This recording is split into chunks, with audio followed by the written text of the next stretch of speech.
የቅዱስ ገብርኤልን ክብር እንማራለን። የምስጢር ባለቤት ልዑል እግዚአብሔር ምስጢሩን ጥበቡን ለሁላችንም ይግለጥልን። በኢትዮጵያ የተነሱ ብዙዎች ሊቃውንት አሉ። ከነዛ መካከል አንዱ ሊቅ መልክዓ ገብርኤል የሚል ታላቅ ድርሰትን ደርሷል። በእውነት የመጀመሪያው የድርሰት አባት ቅዱስ ያሬድ ነው። በመቀጠል እና አባ ጊዮርጊስ እና አባ ጽጌ ድንግል እና አባ ገብረ ማርያም ዘደብረሃንታ ሌሎችም በርካቶች ሊቃውንት ተነስተው በርካታ መጻሕፍትን ጽፈው አልፈዋል። ከነዚህ መካከል ከሊቃውንቱ አንዱ ሊቅ ቅዱስ ገብርኤልን የሚያመሰግን ሰላምታ ወይም የመልክ ሰላምታ ደርሶለት በኢትዮጵያ ኦርቶዶክስ ተዋሕዶ ቤተክርስቲያን ዓለም እስኪያልፍ ድረስ ቅዱስ ገብርኤል በዚህ ሰላምታ በዚህ የመልክ ሰላምታ በቤተክርስቲያን ሲመሰገን ያድራል፣ ሲመሰገን በሊቃውንቱ ይውላል። ታዲያ ይህ መጽሐፍ ሁላችንም እጅ ያለ ሲሆን ሁላችንም በተለይ ዛሬ የቅዱስ ገብርኤልን መልክ ያልጸለየ ይኖራል ብዬ አላስብም። በተቻለን አቅም ጸልየናል። ታዲያ በዛሬም ትምህርታችን ላይ በእውነት የመልክዓ ገብርኤል ደራሲ ሊቁ ቅዱስ ገብርኤልን እንዴት አድርጎ እንዳመሰግነው ሰፊ ከሆነ ከመልኩ አንድ ሶስቱን ብቻ ጠቅሼ ለማስተማር እንደ እግዚአብሔር ፈቃድ ጀምራለሁ። የምስጢር ባለቤት ልዑል እግዚአብሔር ምስጢሩን ጥበቡን ለሁላችንም ይግለጥልን። እንግዲህ መልክዓ ገብርኤል በአማርኛም ስለተተረጎመ ብዙዎቻችሁ በተለይ በወርሃዊ በዓሉ በዓመታዊ ክብረ በዓሉ ትጸልዩታላችሁ። እዚህ ያሉ ደግሞ ሊቃውንት ዕለት ዕለት ያደርሳሉ የቦታው ስለሆኑ። ስለዚህ ይህ ቅዱስ ገብርኤል ሰላምታ ስንጸልየው እጅግ የሚገርም በተለይ ሊቁ እንዴት እያራቀቀ የቅዱስ ገብርኤልን ክብር ከብሉይ ኪዳን ከአዲስ ኪዳን ጠቅሶ እንደ ወርቅ አንከብሎ እንደ ሸማ ጠቅሎ የቅዱስ ገብርኤልን ክብር እንደገለጠው በዚህ ድርሰት ውስጥ እናያለንና አንድ ሁለት ሶስቱን ለማሳያ መርጬ ያንን እያፍታታን እየተረጎም እናያለን። እንግዲህ የቅዱስ ገብርኤል መልክ እጅግ የሚገርም ሲሆን የመጀመሪያው ሊቁ የቅዱስ ገብርኤልን ተፈጥሮ በማወደስ ሰላምታውን ለቅዱስ ገብርኤል እንዲህ ብሎ ያቀርባል። ሰላም ለተፈጥሮትከ በሌሊተ እሑድ ቀዲሙ እምሃበ ወኢምንት ግብር ዘኢይጠየቅ ትርጓሜ ስሙ ሐዋርያ ልደት ገብርኤል ለበልዓም ኮከበ ሕልሙ ተስእለ በልዓሌከ መልክዓ ሕፃን ወሙ ንጉሠ አይሁድ ዝንቱ ዘይቤ ማኅተሙ። ወደ አማርኛ ሲመለስ ገብርኤል ሆይ የስሙ ትርጓሜ የማይመረመር በእሁድ የመጀመሪያ ሌሊት ካለመኖር ወደ መኖር ለተደረገ ተፈጥሮ ሰላም እላለሁ በማለት ታላቁ ሊቅ በዕለተ እሑድ ቅዱስ ገብርኤል ካለመኖር ወደ መኖር ይልቁኑ ደግሞ የቅዱስ ገብርኤል ተፈጥሮ እንደማይመረመር በመጥቀስ የመጀመሪያውን ሰላምታ ከሰጠው በኋላ እንዲህ አለ። ማኅተሙ የአይሁድ ንጉሥ ይህ ነው የሚል የሕፃኑና የእናቱ መልክዓ ስዕል የተሳለብህ የበልዓም የራእዩ ኮከብ ገብርኤል ወይ የልደት ሐዋርያ አንተ ነህ ብሎ ቅዱስ ገብርኤልን ያወድሰዋል። የዚህ መልአክ ረድኤቱ በረከቱ ይደርብን። አሁን ይሄንን ነው እንግዲህ ያፍታታን የምናየው። ብዙዎቻችሁ ስለምትጸልዩት እንግዳ አይሆንባችሁ። ሰላም ለተፈጥሮትከ በሌሊተ እሑድ ቀዲሙ። ቅዱስ ገብርኤል የተፈጠረው ሌሎችም መላእክት የተፈጠሩት መቼ ነው? በዕለተ እሑድ ነው። እግዚአብሔር አምላክ በዕለተ እሑድ አራቱን ባህርያተ ሥጋ እሳትን፣ ውሃን፣ ነፋስን፣ መሬትን አምስተኛ ጨለማን ከፈጠረ በኋላ ሰባቱን ሰማያት ፈጠረ። ጽርሐ አርያምን፣ መንበረ ጸባዖትን፣ ኢየሩሳሌም ሰማያዊትን፣ ሰማይ ውዱድን፣ ኢዮር፣ ራማ፣ ኤረር የተባሉ ሰባት የብርሃን ሰማያትን ከፈጠረ በኋላ መጀመሪያ ማረፊያቸውን አዘጋጅቶ መላእክትን ካለመኖር ወደ መኖር አምጥቶ ፈጠረ። ግን ከዚህ ፈጠራቸው ልንላቸው አንችልም። ለዚህ ነው ደራሲው ምን አለ? ቅዱስ ገብርኤል ሆይ ተፈጥሮ ካለመኖር ወደ መኖር የመጣ እንጂ የማይመረመር ስሙን ልንፈታው ስሙን ልንተረጉመው የማይቻለው ስለ ተፈጥሮ ሰላምታ አቀርባለሁ ይላል። ቅዱስ ገብርኤል ከምን ተፈጠረ? ከየት መጣ? የሚያውቀው ብቻ ነው ብቻ ነው እግዚአብሔር ብቻ ነው። ለምሳሌ እኔ ከእሳት ከውሃ ከነፋስ ከመሬት ከአራቱ ባህርያተ ሥጋ ለባዊት ነባሪት ሕያዊት ከሆነችው ነፍስ ተፈጥሬያለሁ። እናንተም በተመሳሳይ መልኩ ሰዎች ነን። አዝርዕቱ አትክልቱ እጽዋቱ ከአራቱ ባህርያተ ሥጋ ተፈጥሯል። ለምሳሌ አስታን ስታፋጩት እሳት ይወጣዋል። እሳት ነገር አላቸው። ከውሃ ተፈጥረዋል። እንደ ቁልቋል ስትቆርጧቸው እንደ ወተት ያለ ፈሳሽ ነገር አላቸው። እንደ ውሃነታቸው እንደ እሳትነታቸው እሳት ይወጣቸዋል። እንደ ነፋስነታቸው ይወዛወዛሉ። እንደ መሬትነታቸው መሬት ላይ ይበቅላሉ። ስትቆርጠው መሬት ሆኖ ይቀራል። ቅዱስ ገብርኤል ግን ከምን ተፈጠረ? ከየት መጣ? ይህ ነገር እጅግ የሚገርም የሚገርም ስለሆነ ሊቁ ምን አለ? ሰላም ለተፈጥሮትከ በሌሊተ እሁድ ቀዲሞ፣ በመጀመሪያው ሰዓተ ሌሊት በእሁድ ለተደረገ ተፈጥሮ ሰላም እላለሁ ካለ በኋላ እምሃበ ወኢምንት ግብር ዘይጠየቅ ትርጓሜ ስሙ፣ የማይመረመር ከዚህ ነው ስሙ ተብሎ ልንጠቅሰው ከማንችለው ተፈጥሮ ተፈጥሯል። ሊቃውንት አባቶቻችን ግን ከእሳት ከነፋስ መላእክት ተፈጥረዋል ይላሉ። ከምንና ከምን? ከእሳት ከነፋስ መባሉ አይደለም ግብራቸውን በማየት እንጂ በእውኑ ቅዱስ ገብርኤል ከእሳት ተፈጠረ፣ ቅዱስ ሚካኤል ከነፋስ ተፈጠረ ልንል አንችልም። እሳትና ነፋስ ፈጣኖች ናቸው። መላእክት ምኖች ናቸው? በጣም ፈጣኖች ናቸው። ለምሳሌ እኔ አይኔን ከፍቼ እስከምገልጥበት ጊዜ ቅዱስ ገብርኤል ወደ ላይ እስከ ጽርሐ አርያም ወደ ታች እስከ መርማሮስ መድረስ ይችላል። ይመላል። ቀላል አይምሰላችሁ። 3 ደቂቅ እሳት ውስጥ በተወረወሩበት ቅጽበት ከነሱ መወርወር ቀድሞ የደረሰ ማን ነው? ቅዱስ ገብርኤል ነው። ስለዚህ እሳትና ነፋስ ፈጣን እንደሆኑ መላእክትም የፈጠኑ ናቸው። ከብርሃን ይፈጥናሉ፣ ከነፋሳት ይፈጥናሉ። ብርሃን የራሱ ልኬት አለው፣ ነፋስም ልኬት አለው። ቅዱስ ገብርኤል ግን ከዚህ እስከዚህ መጣ ስትለው አታውቀውም። ለዚህ ነው ቅዱስ ያሬድ ምን አለ? ሶበስ የወረዱ መላእክትም ሰማይ፣ መላእክት አለ ከሰማይ ከእግዚአብሔር ዘንድ ተልከው ሲወርዱ አልቦሙ ድምፅ ይላል። ድምፅ የላቸውም ማለት ምን የላቸው? ቅዱስ ገብርኤል እዚህ ተልኮ ቢመጣ ድምፁን አሰማው፣ ነፋስን ድምፁን ትሰማዋለ። የቅዱስ ገብርኤል ፍጥነት ግን ከነፋስ የፈጠነ ስለሆነ እዚህ ይደርሳል። ምን አለ? የክንፎቻቸው ድምፅ አይሰማም፣ ፍጥነታቸውም አለ ከነፋስ ይልቅ የፈጠነ ነው አለ። ስለዚህ እንደ ነፋሱ የፈጠነ በመሆኑ ከነፋስ ተባለ እንጂ ሊቁ እንደጠቀሰው የቅዱስ ገብርኤል ተፈጥሮና የነፍስ ተፈጥሮ አይታወቅም። የሰማችሁ ነው። ነፍስ ከዚህ ተፈጠረች አትልም። ካለመኖር ወደ መኖር ያመጣው ብቻ ነው የሚያውቃት፣ እግዚአብሔር ብቻ ነው የሚያውቃት። ሌላው እሳትና ነፋስ ረቂቃን ናቸው። ለምሳሌ ነፋስ አለ የለም? ንገሩኝ። አለ የለም? በምን ታውቁታላችሁ? ይኸው ይህን ነገር ሲያወዛውዘው፣ ቅጠሉን ሲያረግፈው፣ ማዕበል ሞገድ አነሳስቶ መርከቡን ሲያንቀሳቅሰው ትመለከታለህ። ነፋስን ግን በአይና አታየው፣ በእጅ አትጨብጠው። ቅዱስ ገብርኤል ከዚህ ነፋስ ይልቅ ምን ይሆናል? ይረቃል ማለት ነው። ለምሳሌ ከነፋስ ይልቅ ነፍስ ትረቃለች። አሁን ይሄ ነፋስ ግድግዳን ሊመልሰው ይችላል። ነፍስ ግን በተዘጋ ግድግዳ ውስጥ በተዘጋ ቤት ውስጥ አትወጣም? ትወጣለች። እንዴት ተለየች? ቤት ውስጥ ወጣች። በዚህ ልናውቃት አንችልም። እግዚአብሔር ያሳያችሁ። ቅዱስ ገብርኤል ደግሞ ከነፍስ ይልቅ የረቀቀ ነው ተፈጥሮ። ለምሳሌ ኡራኤልና ሩፋኤል፣ ራጉኤልና ገብርኤል፣ ሱራፌልና ኪሩቤል መንገድ ላይ ቢገናኙ ራጉኤል ሩፋኤልን አረ መንገድ አሳልፈኝ አይለውም። ወያውር መልአክ በመልአክ ሰጥቆ ነፋስ ይላል። ቅዱስ ሚካኤል ቅዱስ ራጉኤልን ሰንጥቆት ያልፋል። ይተላለፋሉ ማለት ነው። እንደዚህ ይተላለፋሉ። ስለዚህ በዝግ ቤት ውስጥ ይገባሉ፣ በእሳት ውስጥ ይገባሉ። ተፈጥሯቸው ከዚህ ነው አንልም። ስለዚህ በእውነት ሊቁ ምን አለ? በዕለተ እሑድ ለተደረገ ተፈጥሮ ይልቁኑ ደግሞ ከዚህ ነው ስሙ። ከእሳት ተፈጠረ፣ ከነፋስ ተፈጠረ ገብርኤል ብለን በማንጠይቀው በማንተረጉመው ለተደረገ ለተፈጥሮ ምን አቀርባለሁ አለ?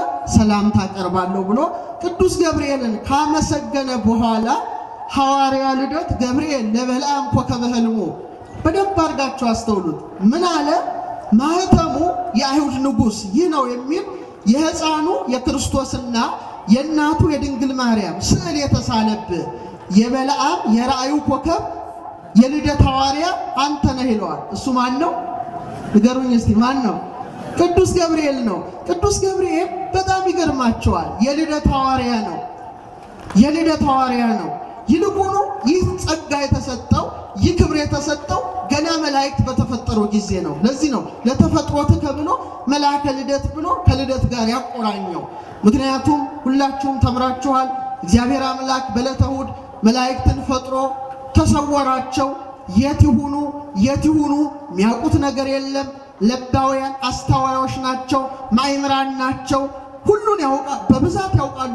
ሁሉን የሚያውቅ እግዚአብሔር ነው። ነገር ግን ተፈጥሯቸው እጅግ የከበረ ልዑል ነውና ጨለማ ነው፣ ብርሃን የለም። የአካላቸው ብርሃን ግን እንደ ጨረቃ ያበራል እና ማን ፈጠረን? ከየት መጣን? ምንድነን እኛ ብለው ሲመራመሩ ሳጥናኤል ማዕረጉ ከሁሉ በላይ ስለሆነ ፈጠርኋችሁ ልበል ብሎ አሰበ። አስቦም አልቀረ አነ ፈጠርኩክሙ እኔ ፈጠርኋችሁ። የመጀመሪያው መናፍቅ ሳጥናኤል ነው። እግዚአብሔር ያሳያችሁ። ፈጠርኋችሁ ልበል ብሎ አሰበ፣ በማሰብ በደለ። በነቢም ደግሞ ወለደው፣ እኔ ፈጠርኋችሁ አለ። መላእክትም የአካላቸው ብርሃን እንደ ጨረቃ ሆኖላቸው ተመለከቱት። እንደ ሰይፉ እንደ ሰይፋቸው ነው፣ አካሉ እንደ አካላቸው ነው። ረቂቅ አካልም ቢሆን በምን በልጠ ፈጠርከን? አንተ እኮ እንደኛ ነህ አሉት። እንዴ ከላይ ስታዩኝ እንዴት በልጠ ፈጠረን ትላላችሁ? እኔ እኮ ነኝ ከበላይ ያለው አላቸው። መላእክት ምቀኞች አይደሉም። ሰዓሊ በስዕሉ ፈጣሪ በምን ይታወቃል? በፈጠረው ፍጥረት ይታወቃል። በል እንግዲህ ሞክራ አሳየን አሉት። ነፋስን፣ ውሃን፣ መሬትን ሞክሮ ወደ እሳቱ ሲከት ተቃጠለ። ሐሰቱ ክህደቱ ያን ጊዜ ታወቀ። ያን ጊዜ ኤጲፋኒዎስ ምን ይላል? ይህ አሳሳች መላእክትን ፈጽሞ እንዳያሳስታቸው ጌታ መንበረ ጸባዖትን ቢያነቃንቃት ሰባቱ ሰማያት ለመናድ ለመፍረስ ደረሱ ይላል። ወታውኩ ማህበረ መላእክት ዛሬ ዛፍ ላይ ሰፈሩ ወፎች አውሎ ነፋስ ሲመጣ እንደሚጨነቁ ተሸበሩ፣ ተጨነቁ። ያን ጊዜ የመላእክት አለቃ ቅዱስ ገብርኤል ተነሳ። ንቁም በበህላዊነ እስከ ነአምሮ ለአምላክነ እስከ ነረክቦም ይላል።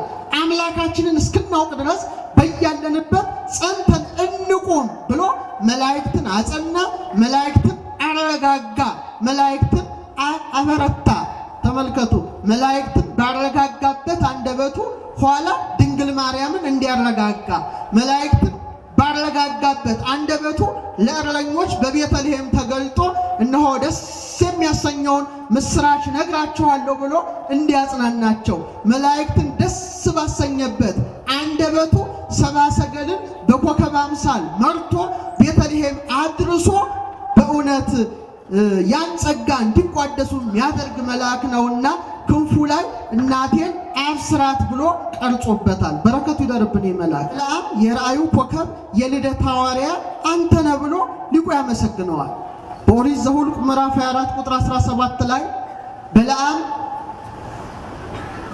እውነተኛው ኮከብ ኢየሱስ ክርስቶስ ከቅድስት ድንግል ከያዕቆብ ወገን ከተወለደች ከቅድስት ድንግል እንደሚወለድ ተገልጦለት ምን አለ? ኮከብ ይሰርቅም ያዕቆብ ከያዕቆብ ምን ይወጣል አለ። ኮከብ ይወጣል ብሎ አስቀድሞ ተናግሮ ነበረ። ምን ማለቱ ነው? ከያዕቆብ ወገን ከተገኘች ከቅድስት ድንግል የአጥቢያ ኮከብ እሱ ማን ነው? መድኃኔዓለም ይወለዳል ብሎ ተናግሮ ነበረ። ይህ ትንቢት ሊደርስ ሊፈጸም ቀኑ ሲደርስ ጊዜው ሲቀረብ በኮከብ አምሳል ሦስቱ ነገሥታትን እየመራ ወደ ምን አደረሳቸው? ወደ ቤተልሔም አደረሳቸው። መሪው ማን ነው ማለት ነው?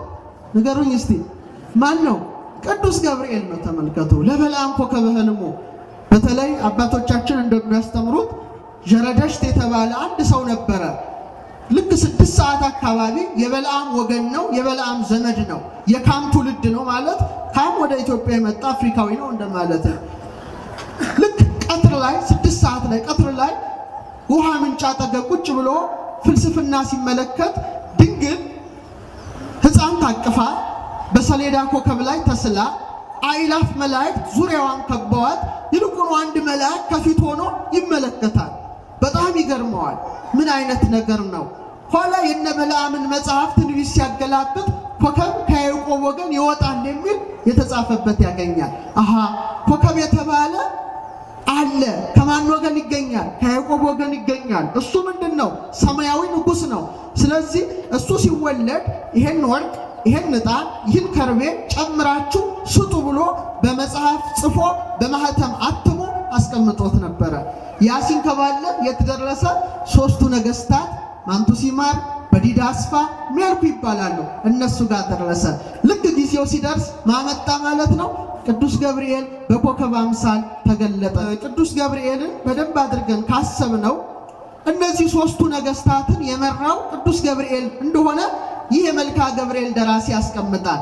ቅዱስ ገብርኤል ነው አይደለም፣ ኮከብ ነው ወይስ መልአክ ነው የሚለው ሊቃውንቱ ሲተረጉሙ ኮከብ ታውቃላችሁ ሌሊት እንጂ ቀን አይታይም። ይሄ ኮከብ ግን መቼ ይታይ ነበረ? ቀን ላይ ይታይ ነበረ። እንደምታውቁት ኮከብ ወደ ምዕራብ እንጂ ወደ መሳይ አይሄድም። ይሄ ግን ወደ ሰሜን ምስራቅ አቅጣጫ እየዞረ ይታይ ነበረ። ኮከብ መጥቆ ሊበር ይችላል። በራሪ ከዋክብት አሉ ታውቃላችሁ። ይሄ ግን እንደ ሰው አምሳል ዝቅ ብሎ ይመራ ነበረ። ስለዚህ ማመሆኑ ታወቀ፣ መልአክ መሆኑ ታወቀ። ታዲያ ሰብአ ሰገልን የመራው ማን ነው? ቅዱስ ገብርኤል ነው። ሶስቱ ነገስታት እነማን ናቸው? እንግዲህ ኮከብም የመራቸው ቢሆን ቅዱስ ገብርኤልም ይሆናል ኮከቡን የመራው። እንግዲህ ማን ናቸው ሶስቱ ነገስታት ሲባል ሁለት አይነት ነገር አለ። በተለይ እና አለቃ እያሌው ታምሩ ታላላቅ ሊቃውንት የቤተ ክርስቲያን ሊቃውንት የነበሩ በረከታቸው ይደርብንና እነሱ ሶስቱም ነገስታት ኢትዮጵያውያን ናቸው። ስለዚህ የኢትዮጵያ ቤተ ክርስቲያን ታሪክ የሚጀምረው በአንድ ዓመተ ምህረት እንጂ በ34 ዓመተ ምህረት አይደለም ይሉ ነበር። የሰማችሁ ነው። ጀንደረባው አይደለም ኢትዮጵያን ለመጀመሪያ ጊዜ ክርስትናን የተቀበለው ሶስቱ የኢትዮጵያ ነገስታት ናቸው ይላሉ። እኩሌቶቹ ደግሞ መተርጉማኑ ከሴም ከካም ከያፌት ወገን ሆነው ከካም ወገን የተገኘው ደግሞ ከኢትዮጵያ ሄደ ነው ይላሉ። ስንት አይነት አመለካከት አለ ማለት ነው? ሁለት አይነት አመለካከት አለ ኦርቶዶክሳውያን። እስቲ የሁለቱንም ላቀርብላችሁ። እነዚህ ነገስታት ቅዱስ ገብርኤል መራቸው ከተባለ ጌታችን ወደ ተወለደባት ወደ ቤተልሔም አደረሳቸው ከተባለ ኢትዮጵያውያን ናቸው ወይስ አይደሉም? እንደና አለቃ ተገኝ እንደና አለቃ እያሌው ታምሩ ያሉት ለምን ኢትዮጵያውያን ናቸው አሉ የሚለው ጥቂት ነጥቦችን ላንሳላችሁ። መጀመሪያ ወርቁ፣ ዕጣኑ፣ ከርቤው የተገኘው ከማን ነው? ከቅዱስ ሚካኤል ነው። ዕጣኑ ከቅዱስ ገብርኤል ነው። ከርቤው ከቅዱስ ሩፋኤል ነው። ለነዚህ ሊቃነ መላእክት በረከታቸው ይደርብንና አዳም አባታችን ሔዋንን ለማግባት ባሰበ ጊዜ ሥላሴ ማጫችንን ስጠን አሉት ይላሉ ሊቃውንት። ምን ይስጥ? በገድለ አዳም ላይ ተጽፏል። የሰማችሁን ኦርቶዶክሳውያን፣ ለእግዚአብሔር ምን ይሰጣል? ምን ልስጥ? ጨነቀው አዳም። ያን ጊዜ ቅዱስ ሚካኤል ወርቅ፣ ቅዱስ ገብርኤል ዕጣን፣ ቅዱስ ሩፋኤል ከርቤ አምጥተው ለማን ሰጡት? ለአዳም ሰጡት። ያንን ወርቅ፣ ያንን ዕጣን፣ ያንን ከርቤ እግዚአብሔር ፊት አቀረበ። እግዚአብሔር ምን ምልክትን ሰጠው? ያዘው። በኋላ ዘመን ከሶስቱ አካል አንዱ አካል ወይም ከሶስታችን አንዱ አካል በኋላ ዘመን ከልጅ ልጅ ይቀበለዋል፣ አንተ ጋር አኑር አሉት። ያን ጊዜ ለሔዋን ማጫሽ እንሆ ብሎ ሰጥቷታል፣ ወርቁን፣ ዕጣኑን፣ ከርቤውን። ከዛ እሷ ደግሞ ለልጇ ለሴት፣ ከዛም እስከ ኖህ መርከብ፣ ከኖህ መርከብ በኋላ ደግሞ ከወጣ በኋላ ኢትዮጵያዊው መልከጼዴቅ ጋር ደርሷል። መልከጼዴቅ ደግሞ ሲንከባለል እነማን ጋር ደረሰ? እነ እሴይ፣ እነ ዳዊት፣ እነ ሰሎሞን ጋር ደረሰ። ታዲያ እና አለቃ እያሌው ምን ይላሉ? ሰሎሞን ጋር ከደረሰ በኋላ ወደ ሮብዓም አይደለም ሄደው። ሮብዓም አመፀኛ ነው፣ ይህ ክብር የሚገባው አይደለም። የእስራኤል መንግስት በዘመኑ ለሁለት ተከፍላለች። የደረሰው ወደ ማን ነው ይላሉ? ቤንሜሌክ ወይም ቀዳማዊ ምኒልክ ለተባለው ከንግስተ ሳባ ከኢትዮጵያዊቷ ንግስት ለወለደው በሱ በኩል የተላለፈ ነው። ያ ሲወርድ ሲዋረድ እዚህ ቆይቶ ሶስቱ ነገስታት ልደት ክርስቶስ በተወለደ ሊወለድ ሲቀረው ያኮከብን መልአኩን ባዩት ጊዜ ይዘው ሄዱ ብለው እነዚህ ሊቃውንት ያስቀምጣሉ። ለዚህም ምስክር አድርገው የሚናገሩት ኢሳይያስ የተናገረውን ነው። ኢሳይያስ በምዕራፍ 60 ከቁጥር 1 እስከ 6 ምን ይላል?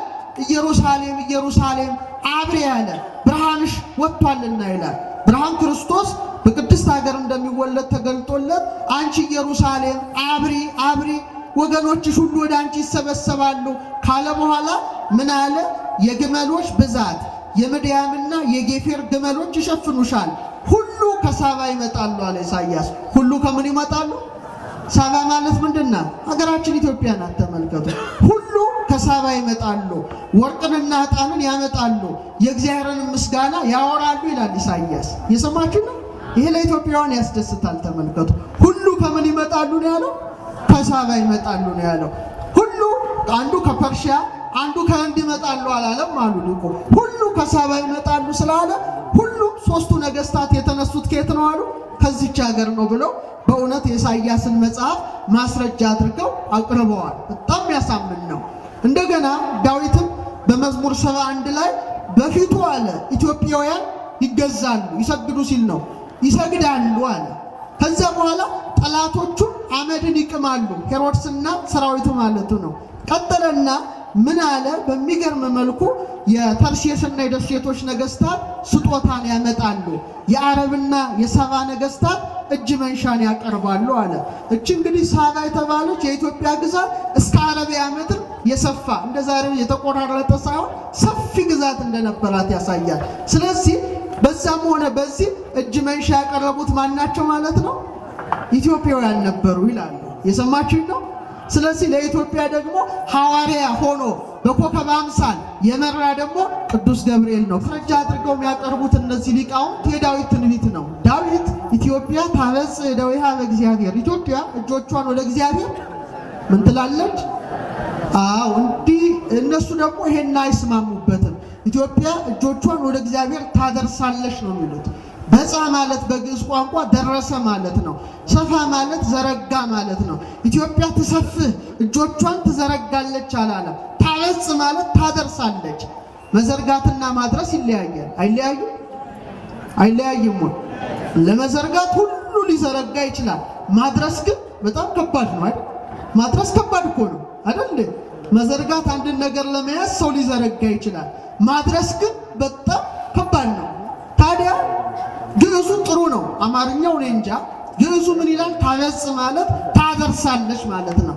በዛ ደረሰ፣ ሰፋ፣ ዘረጋ በሚለው ግስ። ስለዚህ ታደርሳለች ካለ ኢትዮጵያ ታደርሳለች ካለ ኢትዮጵያውያን ነገስታት ናቸው። ማን ፊት አደረሱ? እግዚአብሔር ፊት አደረሱ። እግዚአብሔር ደግሞ ማን ነው? መድኃኔዓለም ክርስቶስ ነው። ወርቁን፣ ዕጣኑን፣ ከርቤውን ስለሰጡ ታደርሳለች በማለቱ በእውነት የወሰዱት ኢትዮጵያውያን ናቸው ብለው አስተምረዋል። እንግዲህ ለዚህ ነው ታላቁ ደራሲ ምን ይላል? ሐዋርያ ልደት ገብርኤል ለበለዓም ኮከበ ሕልሙ ተስዕለ በላዕሌከ መልካ ሕፃን ወእሙ ንጉሥ አይሁድ ዝንቱ ዘይቤ ማኅተሙ፣ የተወለደ አይሁድ ንጉሥ ይህ ነው የሚል ምልክት የተጻፈበት የልደት ሐዋርያ የበለዓም ኮከብ ማን አለው? ንገሩኝ እስቲ። ገብርኤል ነው። እጅ መንሻ መስጠት ለኢትዮጵያውያን ብዙ ችግራቸው አይደለም።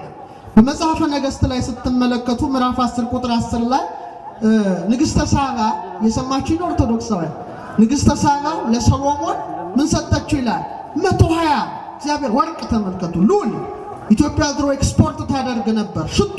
ዛሬ ከፈረንሳይ ከምናምን ከሱዳንም እናስመጣለን ሽቱ ስለወደቅን ማለት ነው። የዛሬ 3000 ዓመት ንግሥተ ሳባ 120 መክሊት ወርቅ፣ ተንከራ፣ ዝባድ፣ ሉል።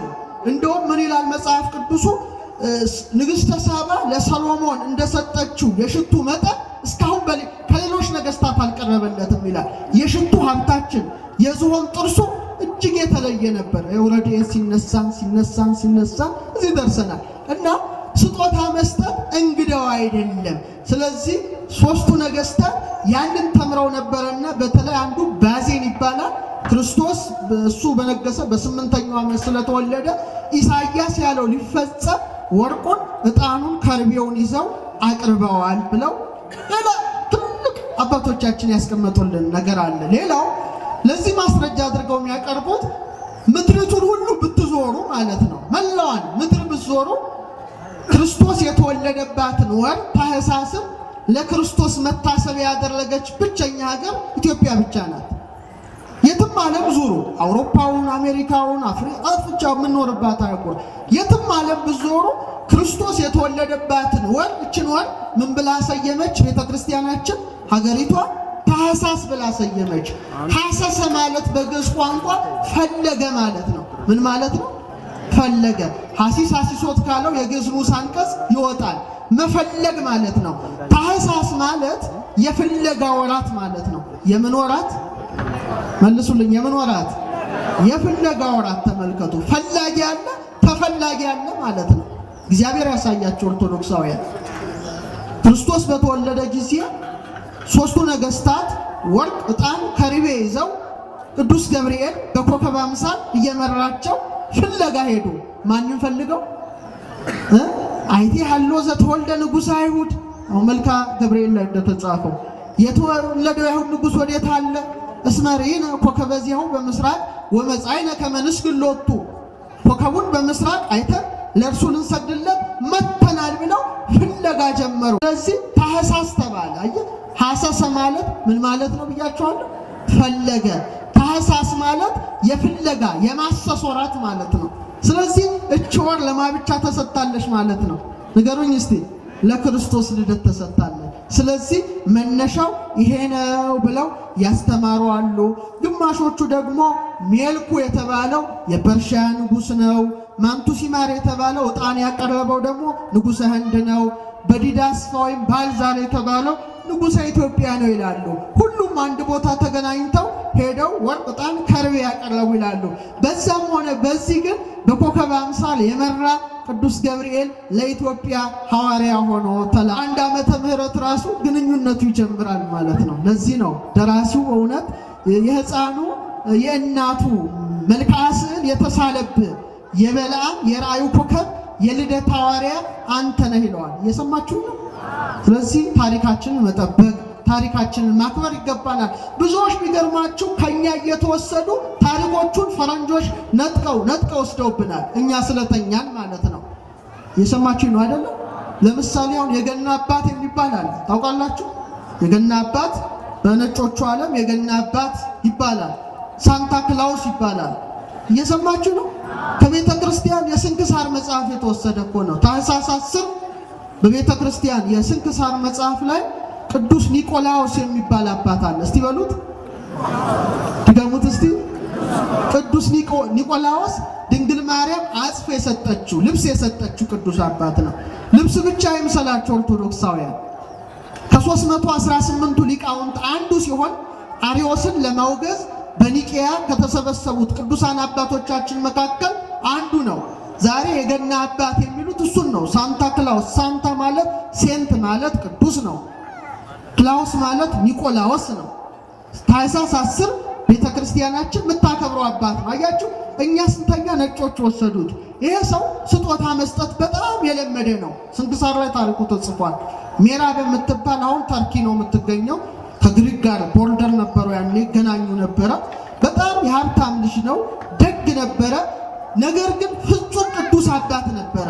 የክርስቶስ ሕማማተ መስቀልን የሚያስብ ነበረ። ከጎረቤቱ አንድ ባለጸጋ ይኖር ነበረና የሚገርማችሁ 3 ልጆች ነበሩት። የዚህ ዓለም ገንዘብ ሲሰበሰብ እንጂ ሲጠፋ አይታወቅም።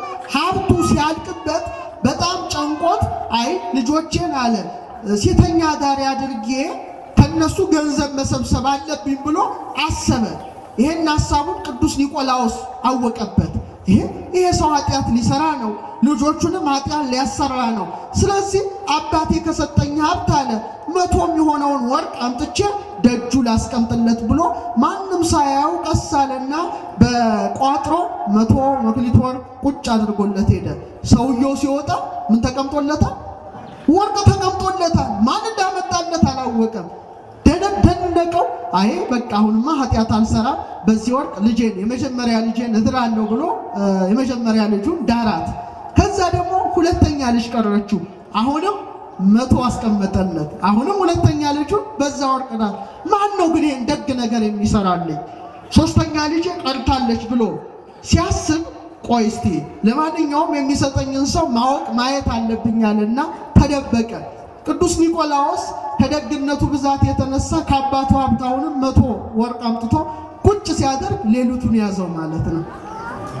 ምን እያረክ ነው? አይ አንተ ልጆች ወደ መጥፎ ነገር እንዲሄዱ አስበሃል በድህነት ምክንያት።